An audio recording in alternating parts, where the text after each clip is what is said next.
Olá, pessoal! Sejam todos muito bem-vindos a mais um podcast filosófico, atividade promovida pela Organização Internacional Nova Acrópole do Brasil. E para conversarmos hoje, recebemos o professor José Roberto, da sede São Caetano do Sul, em São Paulo. Seja muito bem-vindo. Olá, Danilo, muito obrigado. É muito bom nós estarmos aqui reunidos novamente para compartilhar alguns pensamentos, reflexões filosóficas. Hoje, em nosso podcast, cujo título é Quando o Valor Moral Dirige o Pensamento e a Emoção, vamos conversar sobre essas ideias do ponto de vista da filosofia, das tradições de sabedoria antigas e, claro, trazendo uma relação prática para a nossa vida atual.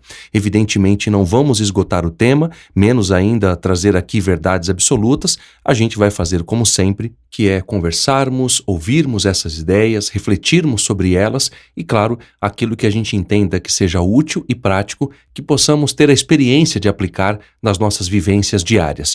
Essa reflexão do valor moral dirigindo o nosso pensamento e as emoções é algo preponderante para o filósofo, é algo muito importante, mas para as pessoas também. Eu gostaria que você começasse falando justamente sobre essas ideias para começarmos a nossa conversa.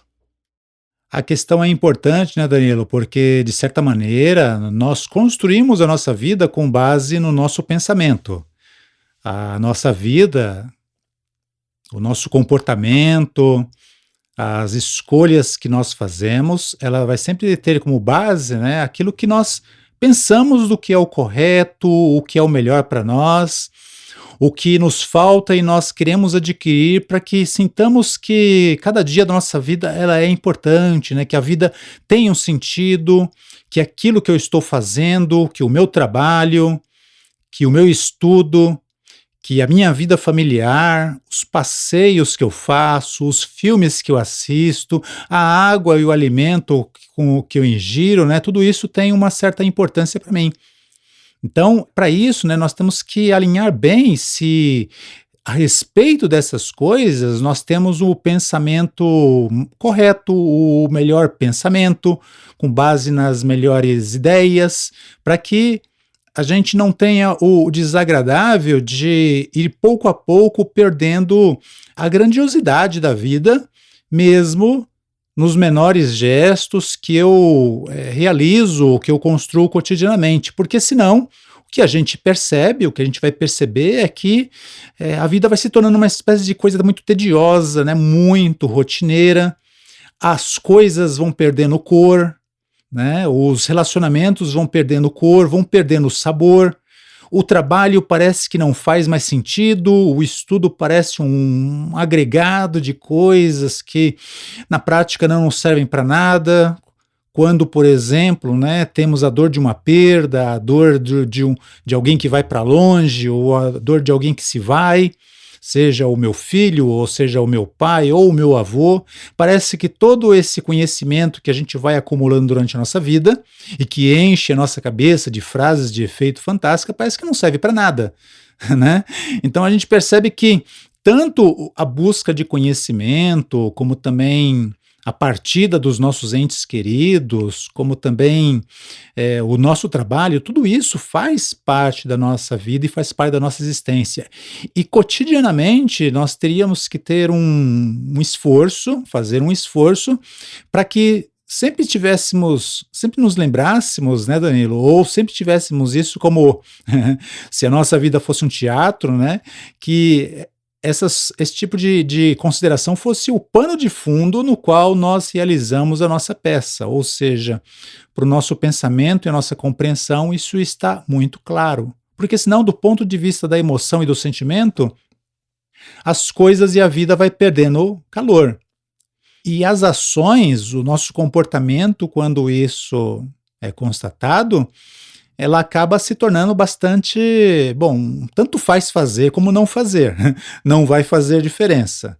Parece que temos a impressão de que, como se nós fôssemos jogados no oceano, né, e as ondas vão nos levando, vão nos trazendo como folhas, e tanto faz.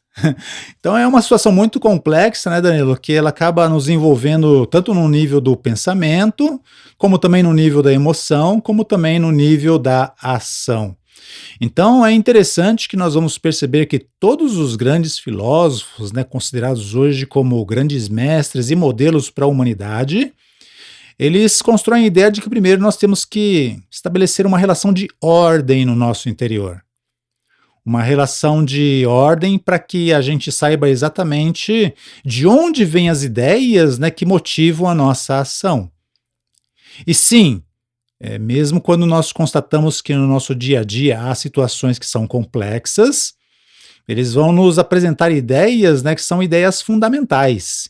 Ideias para que, apesar da complexidade das coisas, apesar da rotina e do tédio das ações cotidianas, o nosso pensamento, ao retratar essas coisas cotidianas, diárias e rotineiras, não tem que ser entregues, não tem que ser influenciado somente por aquilo que fazemos. Pelo contrário.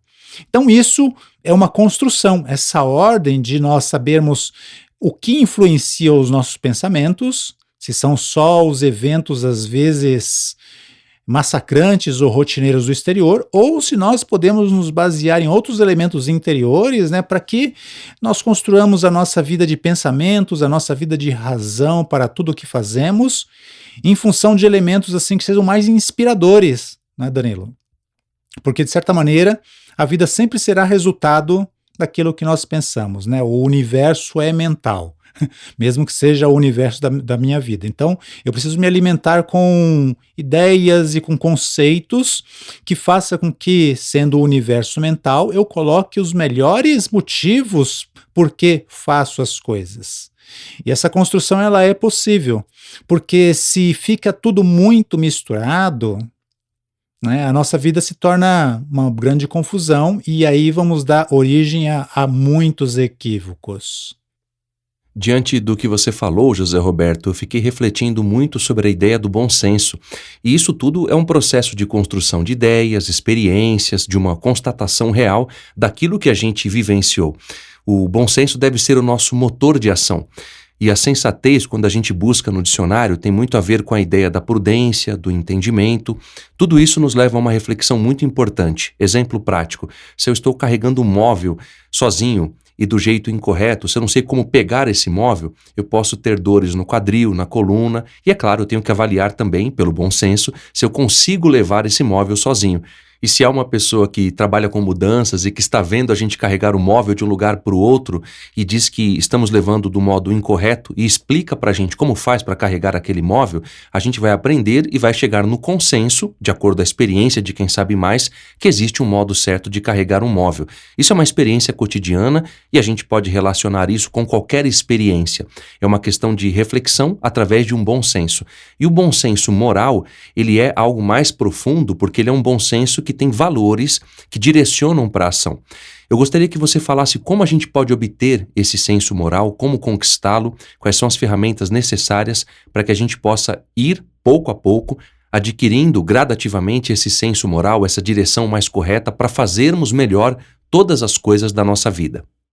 A nossa sociedade, né, é toda estabelecida no aprendizado daqueles elementos, né, que já se tornaram constitutivos, que já se tornaram parte da nossa sociedade, né?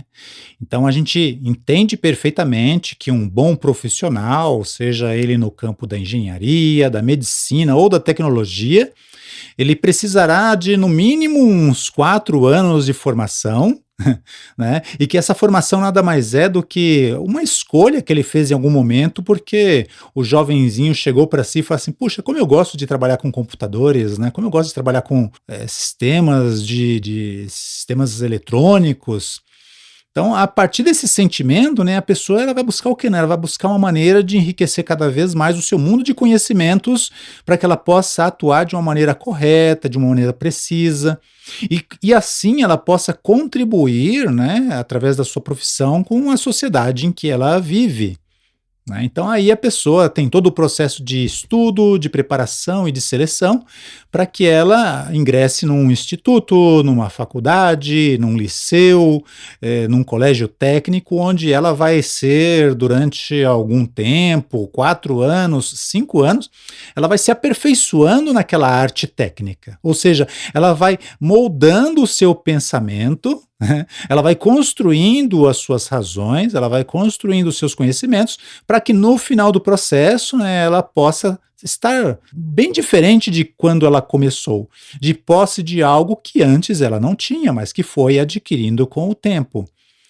A mesma coisa com relação a um jovem, né, um rapaz ou uma moça que, jovem, quer trilhar a carreira da medicina. Ou a mesma coisa quando se quer trilhar a carreira da engenharia. Então a gente percebe, né, Danilo, que nesse ponto a nossa sociedade ela está muito bem constituída. Se você quer canalizar a sua vocação, canalizar o seu desejo por alguma forma de atividade, você tem que passar por todo um processo em que o seu pensamento vai se adaptando à maneira como você quer se comportar e agir dentro desses campos. Infelizmente, né, Danilo, com relação às regras da vida, né, a nossa sociedade já não tem essa clareza.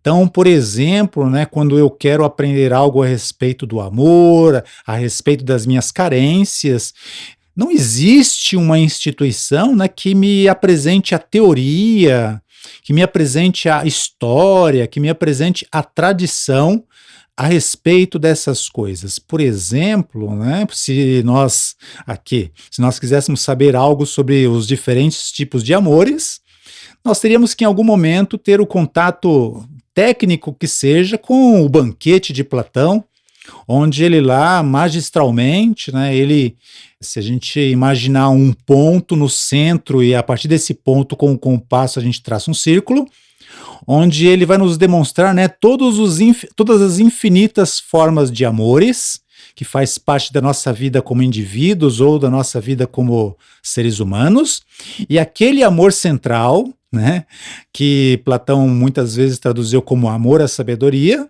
que é da onde todos esses reflexos surgem, para que ao mesmo tempo que, enquanto vivamos, nós busquemos o amor afetivo, nós desenvolvamos o amor filial, nós desenvolvamos o amor paternal, nós também, paralelamente a esses, né, a gente trabalha aquele que é central, que é justamente o amor à sabedoria. Então é interessante, né? E o amor é algo que nós estamos sempre querendo, sempre buscando, sempre ansiando, mas a gente acaba comendo pelas tabelas e nunca chegando à sua expressão mais profunda, né? A sua expressão mais, digamos assim, que nos aproximaria a todos, né, Danilo? Que seria esse amor à sabedoria. Então nós não temos nenhum curso técnico, nós não temos nenhum instituto desenvolvendo essa capacidade do ser humano ir desenvolvendo as ideias com relação aos seus sentimentos.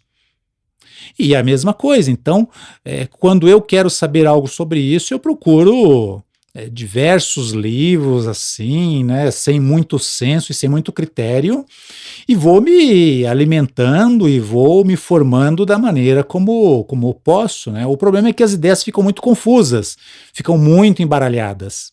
E nem sempre nós conseguimos utilizar a ideia certa no contexto certo, né? Então esse é um dos problemas da nossa sociedade, né, Danilo? Há muitos conhecimentos disponíveis, nós mesmos estávamos conversando um pouquinho antes, né? Há muitas opiniões disponíveis a respeito das coisas, mas quando nós buscamos colocar essas opiniões, né, para resolver os dilemas da nossa vida, nem sempre nós conseguimos fazer o equilíbrio correto. Então é interessante, né, Danilo, que quando nós vamos estudando essas antigas civilizações, eles também tinham as suas necessidades profissionais, eles também tinham as suas necessidades cotidianas, mas de certa maneira, até em termos de cultura e de sociedade, eles estavam muito mais estabelecidos como transmitir desde a juventude até o cidadão ou a cidadã adulta, até o homem e a mulher já amadurecidos, aquilo que é essencial para que elas possam não apenas viver bem, não apenas viver com qualidade de vida, mas principalmente ir se descobrindo nos seus trabalhos e se descobrindo nas suas vidas um senso moral com base em valores permanentes que possam aplicar em todas as situações da sua vida, seja na vida profissional, seja na vida pessoal ou seja na sua vida humana. Então, né, Danilo, essas antigas sociedades, elas tinham, digamos assim, sentiam a necessidade de modelos institucionalmente transmitidos, para que o indivíduo tivesse essa oportunidade de, como nesse exemplo, né, da circunferência e do centro, viver cada um dos pontos da circunferência, mas principalmente atrelando cada um desses pontos a um centro. Então, não importa do que o ser humano faz para sobreviver, sendo honesto, seja digno, desde que ele tenha o pensamento de que cada uma dessas atividades, né, colabora para que ele se desenvolva como ser humano. Isso seria o centro. Não importa se o indivíduo, a respeito de um determinado conhecimento técnico, sabe muito ou sabe pouco. O que importa é que ele se sinta, construa o pensamento de que cada uma dessas coisas que ele faz, que ele estuda, que ele executa, tem que servir para ir aprofundando cada vez mais numa identidade central de si mesmo, a respeito do qual ele vai construindo toda a sua vida. E isso seria justamente, né, nesse sentido, esse senso moral que é conquistado através de um método, conquistado através de modelos, vai permitindo com que o indivíduo ele cada vez atue com mais segurança, com mais felicidade, com mais fortaleza e sinta que está construindo a sua vida.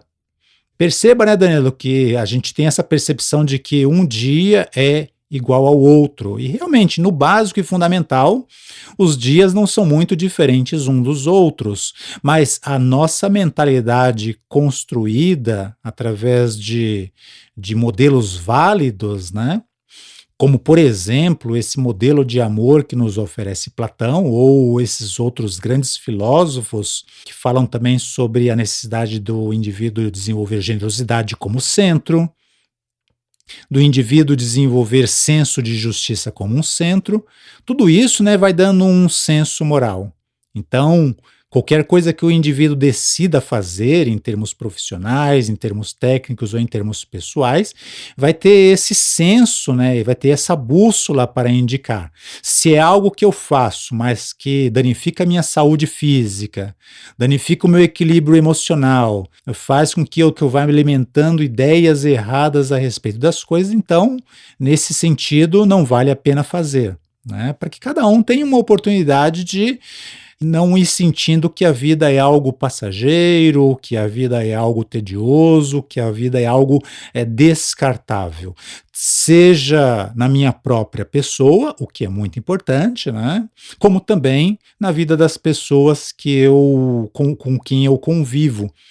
Então, esse senso moral, né, Danilo, do ponto de vista da filosofia, ele pode ser conseguido através de modelos. E esses modelos seriam justamente as grandes tradições e os grandes filósofos que não apenas nos ajudam a identificar o nosso senso estético, o nosso senso moral, mas também a conviver e a respeitar as pessoas pelas suas diferenças de opiniões, pelas suas diferenças de funções sociais, mas entendendo que no fundo dessa pessoa também existe um centro e que ela, de alguma maneira, está colocada no palco da vida para exercitar cada vez mais o desenvolvimento desse sentido, para que seja cada vez mais completa. E é inevitável, né, José Roberto, que esse senso moral nos traga experiências mais profundas. Mesmo que elas sejam dolorosas, a gente aprende muito mais porque as nossas ações estão tendo um valor moral. E todo valor que é empregado em uma ação, ele traz experiências humanas profundas, que naturalmente quem vive entende isso melhor, porque está realmente aplicando essa experiência no seu coração, nas suas ações diárias. Há um filme de 1967 chamado Adivinhe Quem Vem para Jantar, estrelado pelo Sidney Poitier e a Katharine Hepburn. É um filme que fala de uma questão de relacionamento interracial bastante relevante para o momento histórico e até hoje também. E é uma cena em que o Sidney Poitier, que é um médico renomado no filme, ele faz uma ligação para os seus pais. E ele está na casa da sua namorada, cujos pais são de pele clara, e há um preconceito ali em relação a ele, mesmo os seus pais sendo liberais, digamos assim. Então eles se defrontam com uma prova, porque eles têm que aceitar e comprovar que eles acreditam nessas ideias, tendo a sua filha namorando com um rapaz afrodescendente. E o mais importante é que na cena em que ele vai ao escritório do pai da sua namorada, ele faz uma ligação para os seus próprios pais e ele paga por essa ligação. Ele deixa a moeda em cima da mesa do escritório. E a esposa, mãe da moça, volta para o escritório e vê que ele deixou a moeda e relata isso para o seu esposo. Ou seja, ela vê um valor moral na sua ação. E um amigo que me trouxe essa reflexão, é uma cena simples, mas tem uma ação moral ali de muita dignidade porque ele pagou por aquilo que ele usou. Parece algo simples, mas não é. Tem muita profundidade ali. E por isso que eu toco nesse ponto que eu gostaria que você falasse, que são os benefícios de uma atitude moral. Porque tudo isso faz com que a gente melhore as nossas potências humanas, que são as nossas virtudes e valores. Eu gostaria que você falasse desse benefício, porque a gente aprende muito através de atitudes morais. E como Sêneca bem nos ensina, a atitude moral é como um perfume que exala o seu odor por onde passa. A professora Adélia Steinberg Guzman, né, ela coloca no seu livro O que Fazemos com a Mente e o Coração, ela coloca 3 elementos que esse senso moral, esse sentido moral, esse centro, né, ao redor do qual nós podemos basear o nosso comportamento, os nossos pensamentos, e ela considera então que são 3 elementos que na verdade não são elementos novos, né? São elementos que nós vamos ver trabalhados em toda a filosofia tradicional. E o primeiro dele é esse que você bem recitou no seu exemplo, né? A capacidade de justiça. Capacidade de justiça que é saber que algo que foi utilizado deve ser restituído de alguma maneira, né? E Platão mesmo já falava sobre isso há 2.500 anos atrás, que é uma capacidade de conhecer e é uma capacidade também de ser equilibrado, de ter temperança e de fortaleza na ação. Então não é nem só uma coisa, nem só outro. Quando o indivíduo ele se baseia a sua vida em grandes ideais, que nesse exemplo que você deu, né, o indivíduo ele baseia a sua vida num ideal de honestidade. Então, com isso, né, é um conhecimento que ele tem.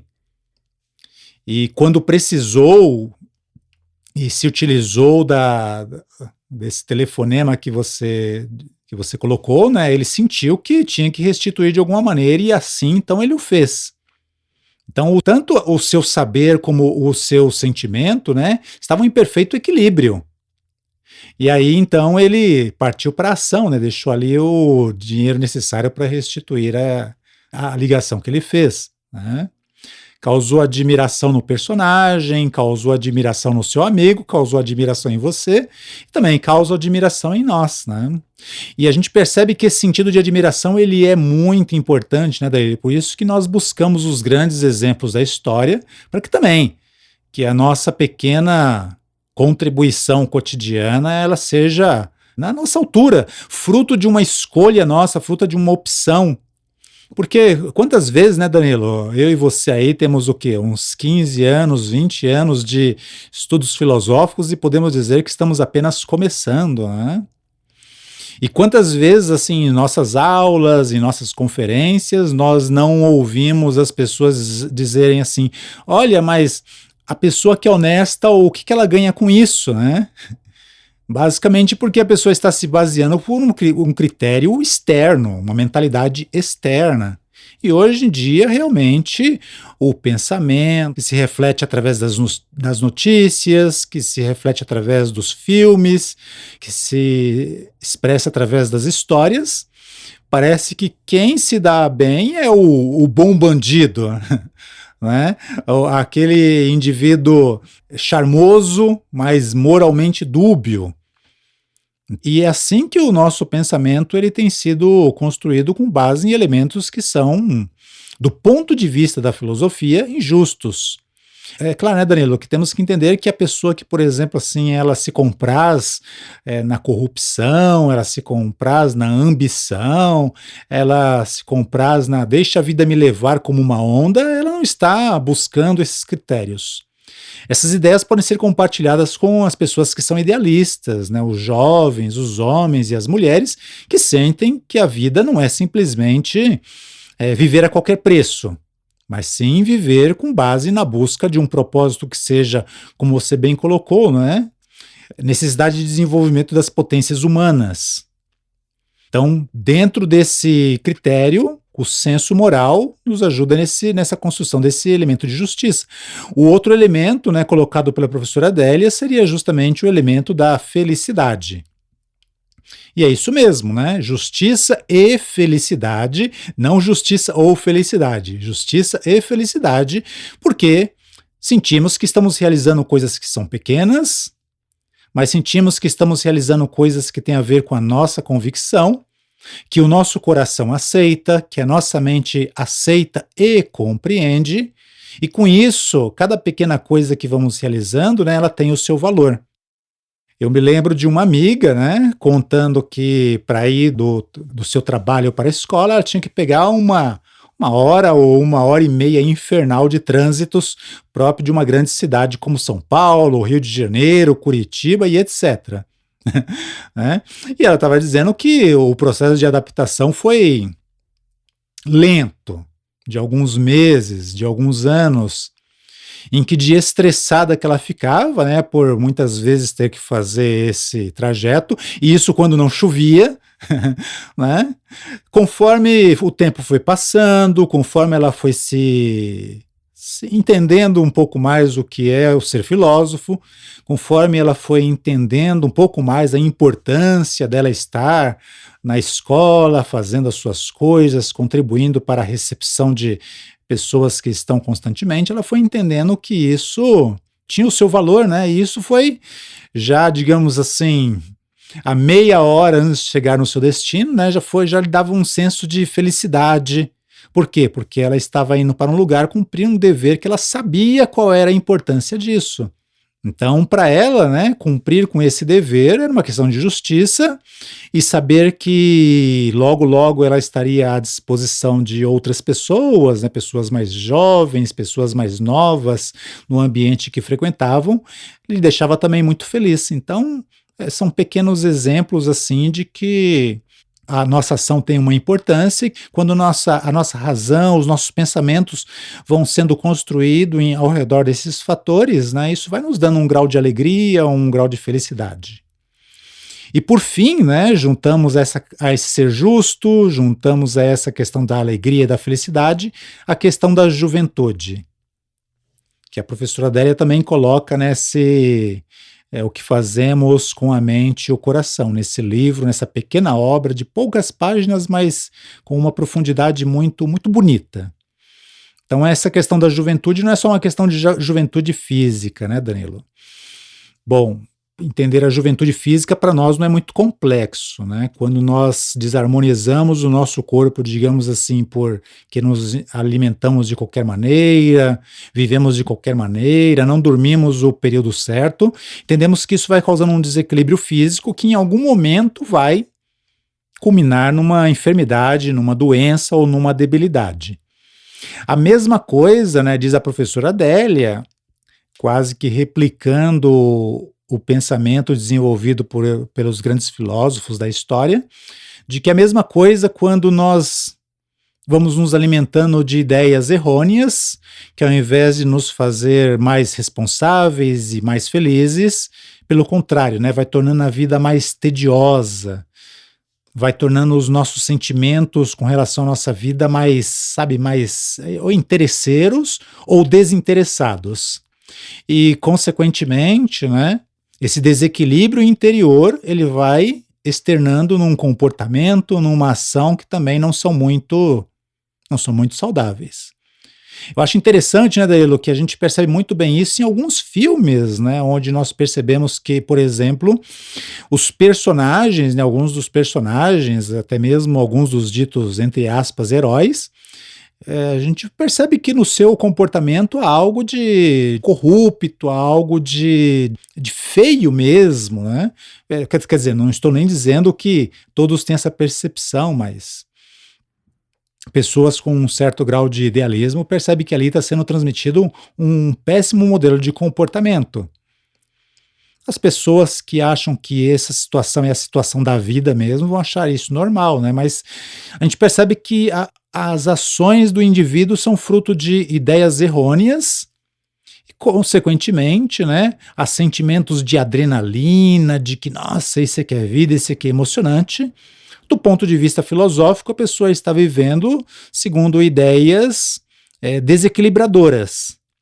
E o seu sentimento e o seu comportamento também vão seguir o mesmo modelo. E isso, para os grandes filósofos da história, como nós vamos nos aprofundando um pouco, vai mostrando que isso já é um comportamento doentio do ser humano.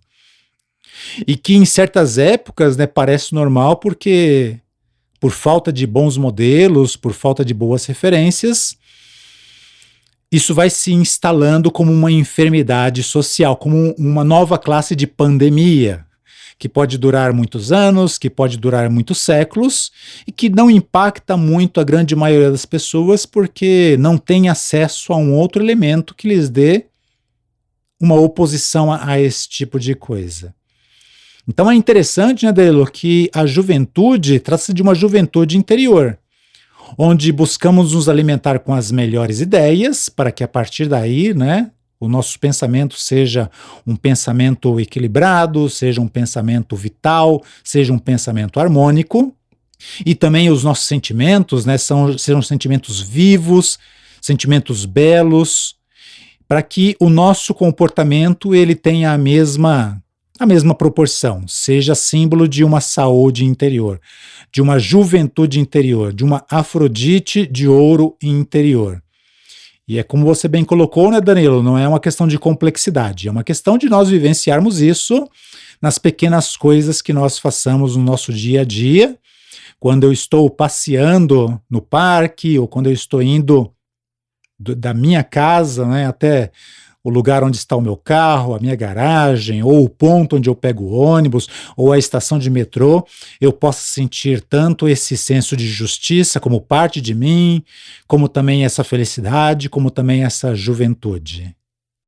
Você trouxe a ideia da harmonia ao longo da sua fala, José Roberto, aproveitando o ensejo. Pensar, sentir e agir de maneira coerente, isso é sensatez, isso é lucidez, isso é bom senso, porque vai nos levar a uma direção coesa e, obviamente, que harmônica.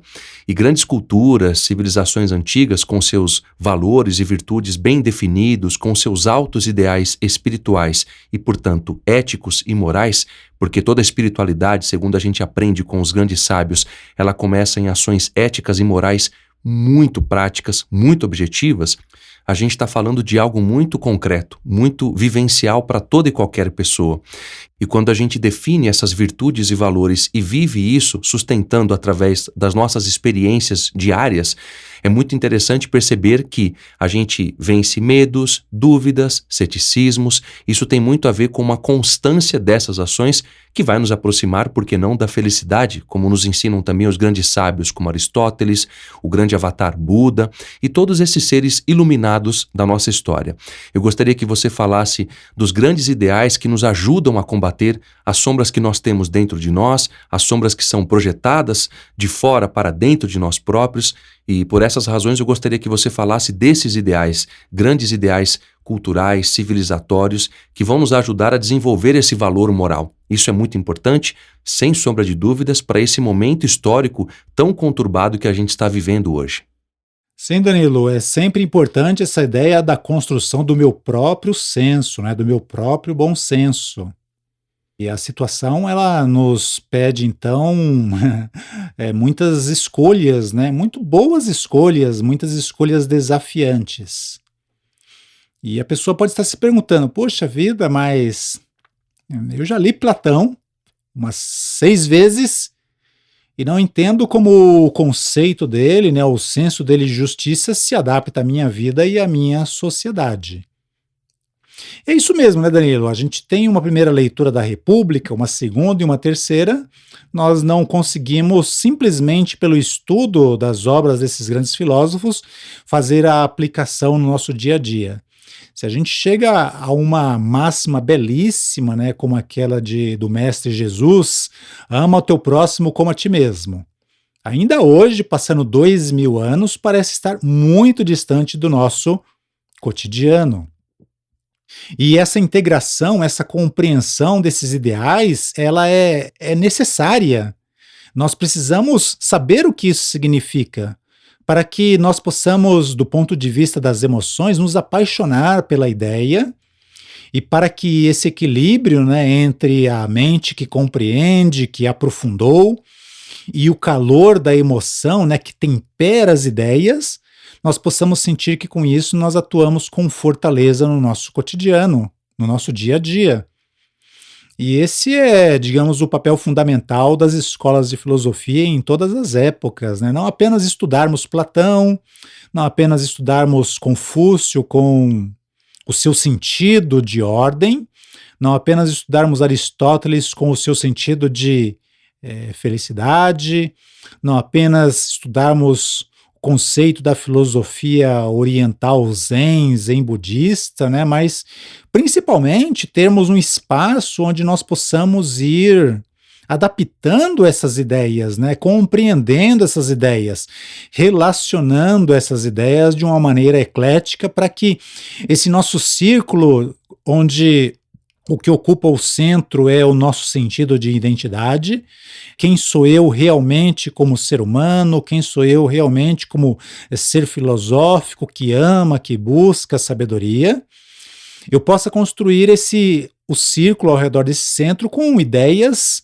em que a gente não ficam isoladas, né? Não é um Platão com o seu conceito de justiça isolado num canto, nem Aristóteles com o seu conceito de virtudes e de felicidade isolado num outro canto, ou os estoicos, né, com o seu conceito de fortaleza isolado num canto, ou Helena Blavatsky, né, com os seus conceitos de educação da mente, educação do espírito, educação do coração. Não, pelo contrário, né, seja um círculo, né, Danilo, em que os pontos ainda assim compõem uma peça única, que é um círculo, e que esse círculo ele também tem um centro, que é justamente esse fortalecimento do nosso bom senso, das nossas ideias aceitas interiormente, e é ao redor do qual nós construímos um outro círculo, que é a capacidade de aplicar tudo isso na nossa vida. Então é interessante que isso, né, Danilo, parte sempre de uma decisão, de querer não só estudar, mas também vivenciar esses valores.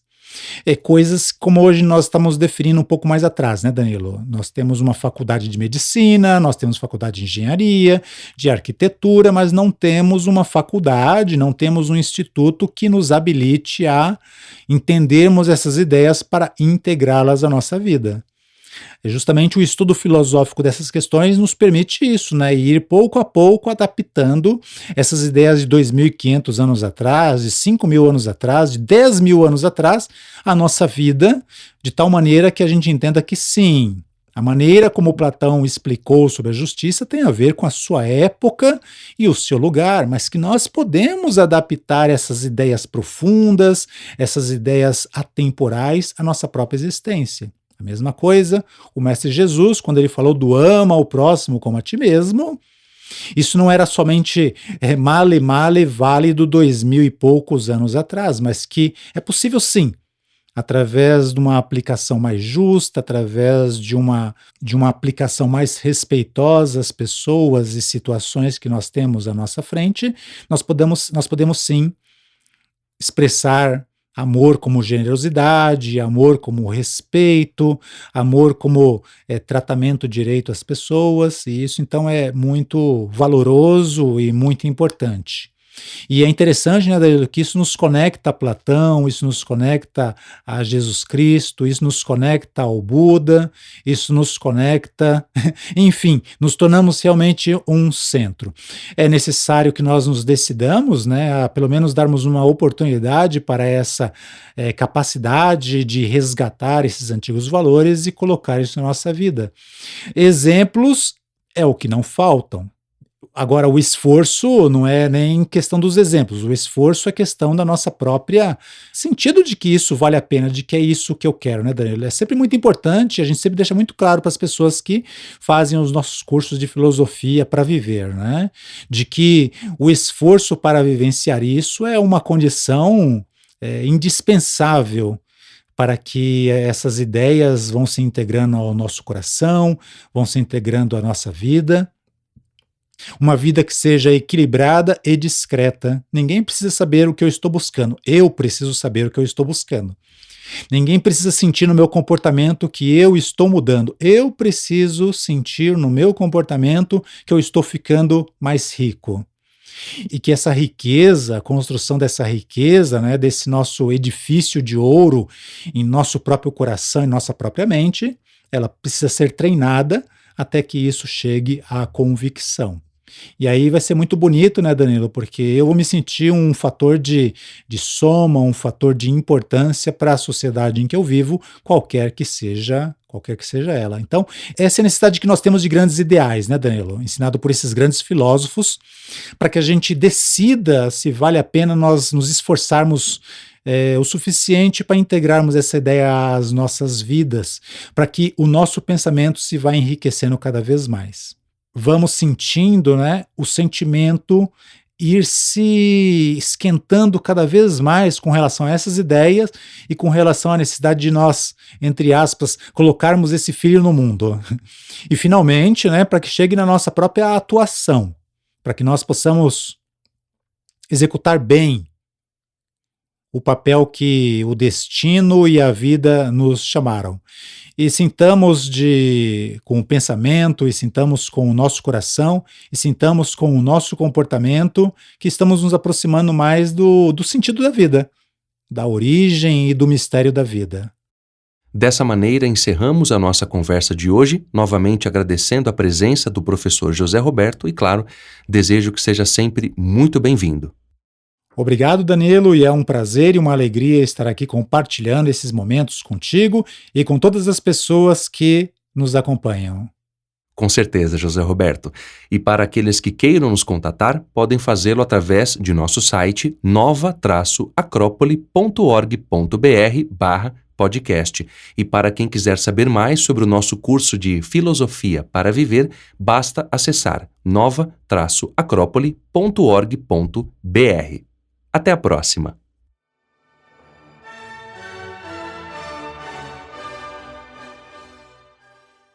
A trilha deste podcast é de autoria de Antonin Dvořák e chama-se Sinfonia número 6, Finale.